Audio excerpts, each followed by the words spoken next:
हम जानते हैं कि हुक्मरानों की बेरारवी पाकिस्तान के टूटने का सबब बनी। हमने सुना कि जनरल याहिया एक रानी नामी खातून से करीबी ताल्लुकात में थे।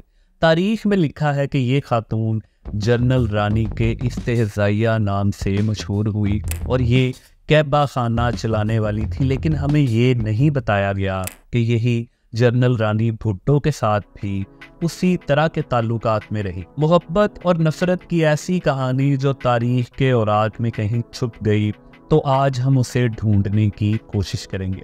जस्तजू में हम ये जानने की कोशिश करेंगे कि कराची की एक मदहोश पार्टी में जब भुट्टो ने जनरल रानी का हाथ पकड़कर अपनी तरफ खींचा, तो फिर क्यों उन्हें पेशकदमी से रुकना पड़ा। भुट्टो जनरल रानी के साथ इंटरकॉन्टिनेंटल होटल में बज में होटल के अमले को गालियां निकाला करते थे।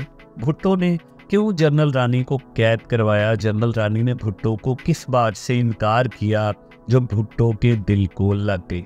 फिर भुट्टो ने ही जनरल रानी को क्यों जेल से निकाला। भुट्टो कैसे गुलाम मुस्तफ़ा खर के खिलाफ जनरल रानी का सियासी इस्तेमाल भी करते रहे। क्या भुट्टो को सियासत करने के लिए जनरल रानी की ज़रूरत थी। और सबसे बढ़कर जनरल रानी के भुट्टो को लिखे हुए मोहब्बत और वफा भरे इश्किया खतूत पहली बार आज हम इसी एपिसोड में डिस्कस करेंगे।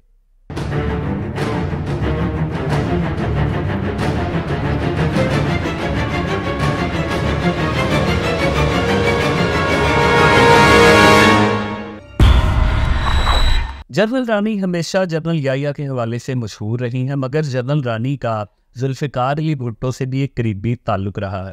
हाँ, ये ताल्लुक़ याहिया जितना गूढ़ा तो नहीं था, लेकिन भुट्टो से जनरल रानी का ताल्लुक़ भी तारीख के सफ़ात पर नक्श हो चुका है। जनरल रानी भुट्टो को खतूत लिखती रही और अपनी मोहब्बत, वफ़ा और पुराने ताल्लुकात का वास्ता भी देती रही। और फिर भुट्टो की जनरल रानी से खुफिया मुलाकातें भी हुआ करती थी। भुट्टो जब सिविल मार्शल लॉ चला रहे थे तो उनके नुमाइंदे जनरल रानी के पास भी जाया करते थे। लेकिन इस खतो किताबत और दीगर हवालों से पहले हम आपको जनरल रानी और भुट्टो के ताल्लुकात के आगाज़ की तरफ ले जाते हैं। 1960 की बात है। भुट्टो कराची की नाइट लाइफ की जान हुआ करते थे। ये वो दौर था जब कराची में नाइट क्लब भी हुआ करते थे। शराब, मौसीकी और मस्ती हुआ करती थी। यही सब कुछ आज भी कराची में होता है, लेकिन अब ये बंद दरवाज़ों के पीछे होता है। एक दिन जुल्फी भुट्टो और उनके कज़न तजम्मुल हुसैन फ्लैशमैन होटल की एक इसी तरह की पार्टी में मौजूद थे, जहाँ पर भुट्टो की नज़रें रानी से चार में। रानी उस वक्त जवान थी और वो खुद भी बतौर प्रोडक्ट मार्केट में मौजूद थी। ये वो मौका था जब रानी भुट्टो के लिए मुहैया थी, क्योंकि जनरल याहिया के साथ भी अभी उनकी उस तरह की कुर्बत और मसरूफियत नहीं हुई थी। तो भुट्टो ने पार्टी के दौरान रानी का हाथ पकड़ा और उसे अपनी तरफ खींच लिया। भुट्टो के कज़न तजम्मुल हुसैन भी उसी वक्त उन्हीं दिनों रानी की जुल्फ़ों के असीर थे, तो उन्होंने भुट्टो की इस हरकत को बुरा महसूस किया। तो भुट्टो ने रानी को छोड़कर उनकी भाभी के साथ मसरूफियत ढूंढ ली और उनका ये ताल्लुक कुछ अरसे तक कायम रहा। ये वाक़या साबिक IG पंजाब सरदार मोहम्मद चौधरी ने अपनी किताब जहाने हैरत में भी लिखा है। जुल्फ़िकार अली भुट्टो जनरल रानी के साथ अक्सर होटलिंग भी किया करते थे। उस दौर में होटलों में शराब आम हुआ करती थी और जुल्फ़िकार अली भुट्टो के बारे में ये सबको मालूम है कि वो शराब कसरत से पिया करते थे। और उन्होंने तो एक जलसे में ये भी कह दिया था, मैं शराब पीता हूँ, गरीबों का खून तो नहीं पीता।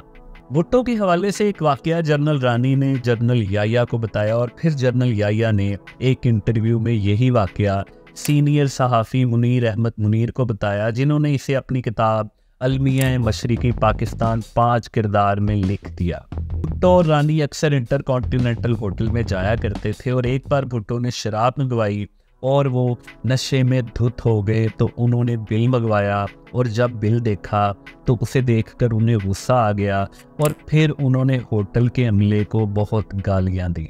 लेकिन भुट्टो और रानी के ताल्लुक की कहानी मोहनलाल भास्कर ने भी अपनी किताब भारतीय जासूस पाकिस्तान में लिखी है। ये जासूस भी उसी जेल में था जिसमें भुट्टो ने जनरल रानी को कैद करवाया था। भुट्टो का दौर था और जनरल रानी को उस जुर्म की सज़ा मिल रही थी कि उन्होंने क्यों भुट्टो को नज़रअंदाज करके जनरल याह्या को मुंतखब किया।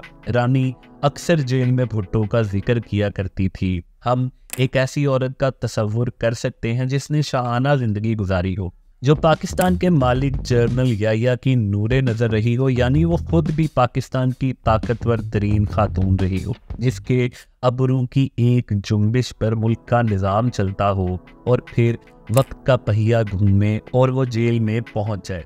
जनरल याह्या नज़रबंद थे तो रानी जेल में अक्सर पुराने वक्त को याद करती थी और कहा करती थी कि जब वो जनरल याह्या के साथ थी तो भुट्टो ने कई बार उसे वापस लाने और हासिल करने की कोशिश की, मगर उस मौका पर जनरल रानी ने कई बार भुट्टो को धुतकार दिया। भुट्टो अब उसी हजीमत का बदला ले रहे हैं। रानी कहा करती थी कि मैंने अपना आप फिर दोबारा भुट्टो के सामने पेश नहीं किया। आज हालात बदल चुके हैं। भुट्टो ताकतवर है, लेकिन भुट्टो मुझे कभी नहीं तोड़ सकता। मैं आज भी जनरल रानी हूँ। भुट्टो को मैं उसकी खाल के अंदर से जानती हूँ। ये आजकल बहुत इतरा रहा है, मगर मुझे इसकी हकीकत मालूम है। वो किसी तवाइफ की औलाद है, जहाँ जाता है लड़कियों में घिरा रहता है। हत्ता कि इसने तो गुलाम मुस्तफ़ा खर की बीवी को भी नहीं बख्शा। मैं कभी भी उसके सामने नहीं झुकूंगी। ये सारी बातें मोहनलाल भास्कर ने अपनी किताब भारतीय जासूस पाकिस्तान में लिखी है। लेकिन फिर वो दौर आया जब जनरल रानी को भुट्टो के सामने झुकना पड़ा। उसके रोजी के अड्डे वीरान थे। गुलाम मुस्तफ़ा खर गवर्नर पंजाब थे और उन्होंने ही जनरल रानी के खिलाफ केसेस तैयार करवा कर उसे जेल में भिजवाया। मगर फिर तारीख ने देखा कि उन्हीं गुलाम मुस्तफ़ा खर और भुट्टो में अनबन होने लगी और फिर उसी गुलाम मुस्तफ़ा खर के खिलाफ भुट्टो को जनरल रानी की ज़रूरत पड़ गई। जनरल रानी को जेल से बाहर निकलवाया गया। जनरल रानी ने अपने तमाम कारोबार दोबारा शुरू कर दिए। उसकी ज़िंदगी से सिर्फ जनरल याह्या गया था, मगर अब उसे पाकिस्तान के सबसे ताकतवर भुट्टो की आशीर्वाद हासिल थी और उसकी शान व शौकत वैसी ही थी जो फिर कभी कम ना हुई। सीनियर सहाफ़ी मुजीबुर रहमान शामी की ज़ेरे इदारत शाया होने वाले जरीदे हफ्त रोज़ा इस्लामी जमहूरिया के नवंबर 1977 में शाया होने वाले शुमारे में अहम दस्तावेज़ात शाया की गई। सुप्रीम कोर्ट में जुल्फ़िकार अली भुट्टो के खिलाफ केस चल रहा था, जिसमें वफाक के वकील AK बरोही ने सरकारी दस्तावेज़ात पेश कर दी, जिनमें जुल्फ़िकार अली भुट्टो और जनरल रानी के करीबी ताल्लुकात का इंकशाफ हुआ। जुल्फ़िकार अली भुट्टो ने अक्टूबर 1975 को बतौर वज़ीर आज़म लाहौर के एक सरकारी अफसर मलिक फजल करीम की ड्यूटी लगाई कि वो जनरल रानी से मुलाकात करें और सियासी जोड़ तोड़ में उसके असर व रसूख का फ़ायदा उठाएं। मलिक फजल करीम ने जनरल रानी से मुलाकात की और फिर इस मुलाकात के बाद एक सरकारी नोट 19 अक्टूबर 1975 को तहरीर किया, जिसे AK बरोही ने सुप्रीम कोर्ट में पेश किया। इसमें मलिक फजल करीम ने लिखा, सेक्रेटरी यानी जुल्फ़िकार अली भुट्टो की हिदायत के मुताबिक मैं मुसम्मात रानी से मिलने के लिए गुजरात गया। मुझे बताया गया कि वो होटल इंटरकॉन्टिनेंटल लाहौर में है। चुनाचे अक्टूबर 75 के दूसरे हफ्ते मेरी उससे मुलाकात हुई। उसने मुझे बताया कि मिस्टर खालिद मलिक सूबाई वज़ीर से पहले ही राब्ता कायम है, जिसे उसने GM खर के मुतालिक कुछ मवाद सप्लाई किया है। उसने कहा कि वो खुलकर हुकूमत की हिमायत नहीं कर सकेगी। उसने सरकार की मदद करने के लिए अपनी खिदमात पेश की और दावा किया कि वो GM खर समेत हर शख्स को सीधा कर सकती है या जाल में पा सकती है, बशर्ते कि उसे सरकार की पूरी हिमायत हासिल हो। उसने वज़ीर आज़म से मुलाकात की ख्वाहिश का इजहार किया। मुसम्मात रानी की शोहरत अच्छी नहीं, वो कैबा खाना चलाती है।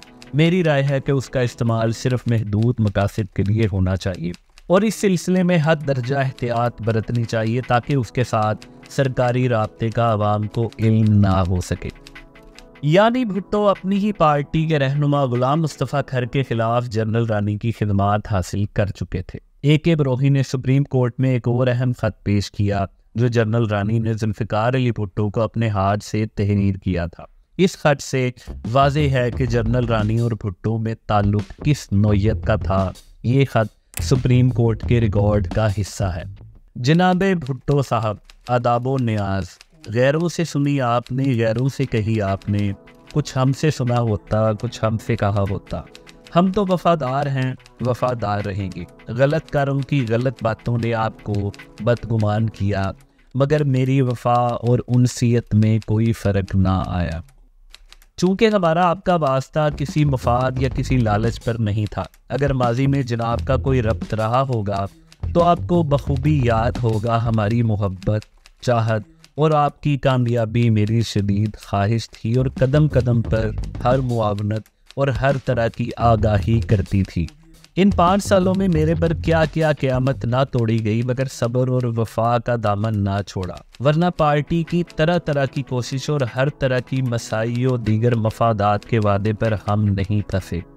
सिक्योरिटी अफसरों पर भरोसा ना करें, इनको आपकी जानो दीगर मामलात से ज़्यादा अपनी पोजीशन से ज़्यादा मुफाद हासिल करने में दिलचस्पी है। अगर आपके पास कुछ वक्त हो तो मुझे बुला लें, मैं हाजिर होकर कुछ अर्ज़ करूं और इसका हल बताऊं। ये वक्त है सूझबूझ के साथ काम किया जाए। आपके ख़ास नमकसारों के वो दांत खट्टे करूं कि ये पंजाब का नाम लेना भूल जाएं। मेरी कोई ज़ाती गर्ज नहीं, मगर इस पुरअशोब वक्त में मेरी मोहब्बत खुलूस मुझे मजबूर कर रहा है कि मैं इन ज़लील इंसानों को नंगा करके मासूम इंसानों को बर वक्त खबरदार कर दूँ। बहरहाल मेरा फ़र्ज़ था जनाब को आगाह कर दूँ, आगे जैसे मुनासिब ख्याल करें।